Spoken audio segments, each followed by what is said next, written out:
Hello everyone, welcome back to my channel. My name's Kayla and today we are here for the spooky holiday of Halloween. Today we're going to be making some super spooky spider cookies. It's going to be a peanut butter cookie base and we're going to go ahead and do that with a chocolate spiderweb frosting on top, and we're going to decorate it with a little chocolate spider on top, and I'm going to show you how to do all of those things today right now. So we're going to go ahead and get started with our cookie recipe. Today I'm going to put all the ingredients right here for you. We're going to start off with creaming our butter and our sugar together. For this recipe you're going to need about half a cup of butter, softened. We don't want it too hard or else it won't cream with the sugar very well. Throw that in right away. Then you're going to go ahead and take half a cup of brown sugar. I like to do light brown sugar for this recipe, works super well. Go ahead and pack it down a bit just so that you have that extra sweetness in it.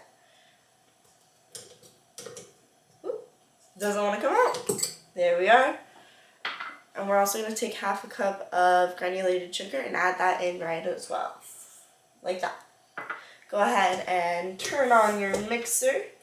Well, I'm going to go ahead and lock mine in place just to be safe.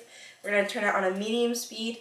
We're going to put that for about 10-ish minutes. Alrighty, so the mixing just finished. Let's go ahead and show you guys. It's a nice kind of like fluffy texture. Nice and smoothed out, creamy together. So now what we're going to do is we're going to go ahead and add the egg next. I like to add all of the wet ingredients together before we get into any of the dry ingredients, just so that it's well mixed before we get into that. So go ahead, set the spatula aside, take our one egg, room temperature preferably, we don't want our ingredients cold at all. So just crack it in, make sure you don't get any eggshells. If you don't feel comfortable cracking it straight into the mixer, I would suggest cracking it into a bowl just to see, make sure you don't get any eggshells or anything.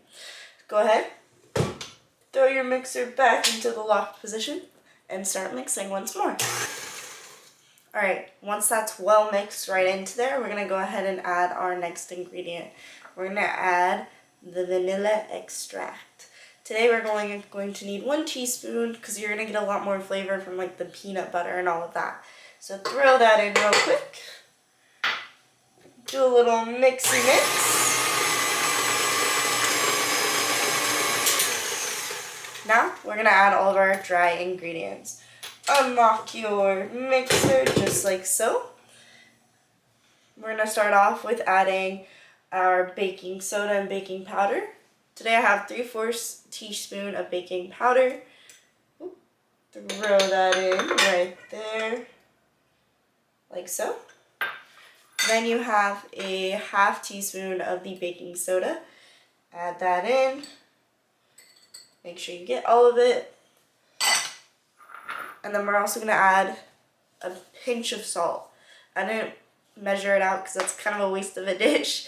So we're just going to go ahead and pour a little into your hand. Take a little pinch. Throw that in. That's it. Once you're done with that, I'm going to go ahead and mix it up a little bit more. And then we'll add in our flour and our peanut butter. I have 1.5 cups of gluten-free flour. I like to use Red Mill's. Personally, that's just my favorite. And I use 1-in-1. That way you don't have to add any extra xanthan gum or other extra ingredients to keep your baked goods together.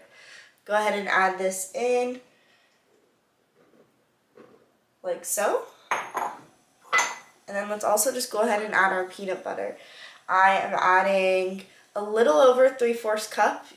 Anywhere from 3/4 cup to a cup should be enough peanut butter to give these cookies that really good, yummy taste. So let's go ahead and add that in and just scoop it all out in there. And don't worry if you don't get it all, you should still get that really yummy peanut butter flavor. Now for these cookies, you don't have to do peanut butter cookies. I just think peanut butter and chocolate are so amazing. So we're going to go ahead and do that.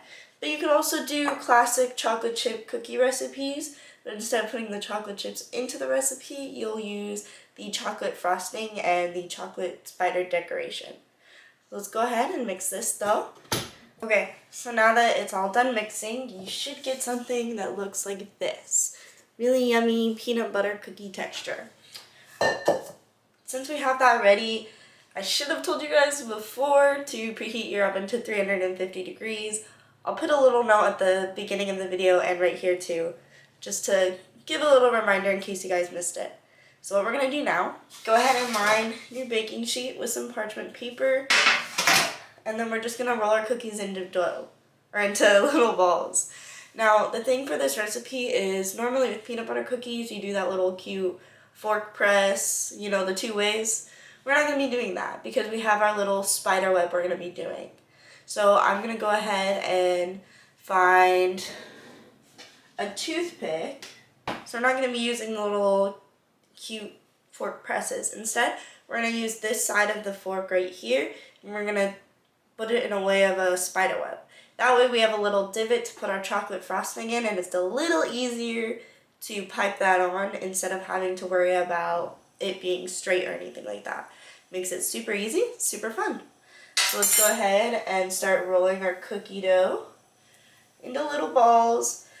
I'm not going to do too big of cookie dough just because I don't need it to be that big. I'm going to go ahead and flatten it about the size, about half the size of your palm, like that. Tap it, place it down, and do your little spiderweb design. Doesn't have to be perfect, you can always fix it later on, and it will look something like this. So you have that little spiderweb design, and you'll add the little tiny details later on too. You don't have to add that onto the cookie now. But just like that, we're going to go ahead and repeat that until all of our dough is gone. And then I'm going to go ahead and refrigerate mine for about 20 minutes just so that, you know, it gets a little firm and the cookies don't expand too much while in the oven. So I'll be right back once my cookies are out of the fridge and I'm done rolling them out, okay? And then I'll show you how to put them in the oven. We'll be good to go. So our cookies are all done. We're going to go ahead and toss these into the oven. I have mine set for 350 degrees, and we're going to go ahead and just place them in the middle rack, close it up, and we'll set our timer for 10 minutes to start. It should bake at about 10 to 18 minutes, so we'll be back in those 10 minutes, and I'll let you know how it goes. Alrighty, so now that we go ahead and had our cookies come out of the oven, I still have a few more baking, but we're going to go ahead and get started on our frosting. So today we're going to be making a chocolate buttercream frosting. First we're going to start off with half a cup of butter, softened. Mine's kind of melted because I waited too long to get those out of the fridge. So we're going to go ahead and put those in. We're going to go ahead and do 1/4 cup of our cocoa powder. I like to do the unsweetened baking cocoa powder just because you already have a ton of powdered sugar going into this recipe. So just, you don't need it extra sweet unless you like it that way. Go ahead and do it that way if you'd like. Then we're going to go ahead and we're going to add our powdered sugar. I'm only going to be doing 2 cups. This recipe normally calls for 2.5. I don't like my frosting that sweet, so we're going to go ahead and stick to 2 cups. So it's not as bad. So here's the first cup. Go ahead and add the second. So 2 cups. Alrighty, we have that down. Now we're going to go ahead and add some vanilla extract. You're going to go ahead and add half a teaspoon. I know we already have the flavor with the cocoa, but you want to go ahead and add a little extra just so you can really taste the frosting. So we're going to go ahead and add half a teaspoon. I can grab that. As so, just pour it in. And then we're going to go ahead and grab some milk. You can use whatever kind of milk. Almond milk tends to make the frosting a little grainy. I'm going to grab my milk.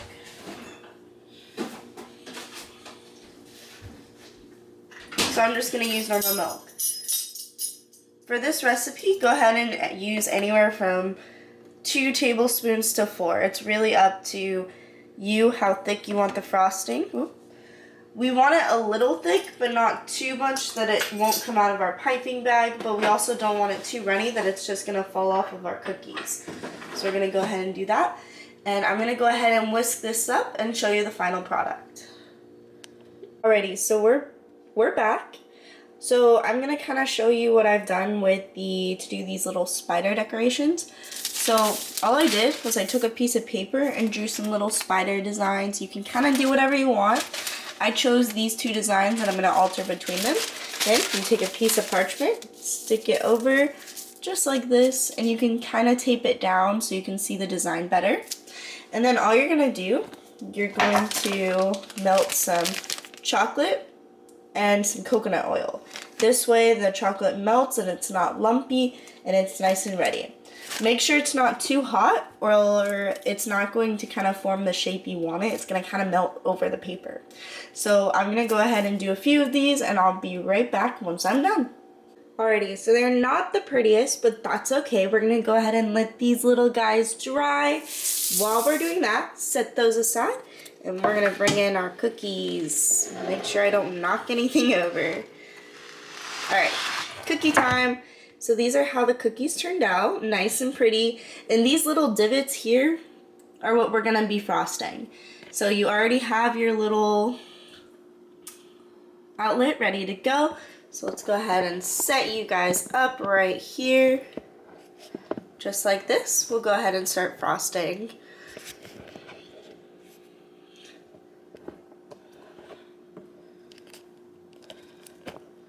Okay, frosting will be super simple, super easy. We're gonna go ahead, take the frosting we made from earlier, cut a little hole in it, not too big, but not too tiny, or else you're not gonna fill up the divots. Take a cookie, go ahead and just frost in the lines, like so. Now try not to overfill it because you do want room for the spider and any little details. So like I said, in the divots just like this. Like so. And if you want, you can go ahead and smooth out the middles, but I'm planning on putting the spiders right there, so I wouldn't bother with it. Now if you're gonna get even more detailed, we're gonna take the extra chocolate we had from the spiders and we're gonna do some little details on there. Give me 1 second. So pretty simple, just little arches. So whoop, and whoop, and whoop. Just like that, and you'll do it around the entire cookie. Let's go ahead and do that real quick. Now you'll notice the chocolate in my piping bag is hardening. That's good because it makes it a little easier to get some cleaner lines, like so. You're just going to do that all the way around for all of your cookies. Now, once these are all done, I will go ahead and come back to you guys and show you the finished product and we'll try out our cookies. Alright, so we are all done. Here's the finished product with the little spider on it. I think they turned out really good. I'm hoping they taste good. Let's give it a try.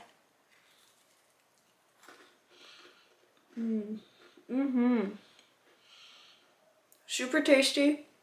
Super yummy, very peanut buttery and chocolatey. Go ahead and give this recipe a try because I love these cookies. Super good, super fun for the Halloween season coming up. So yeah, remember guys, it's trick or treat. Can't have both, honestly. And go ahead and join us next time on our next episode.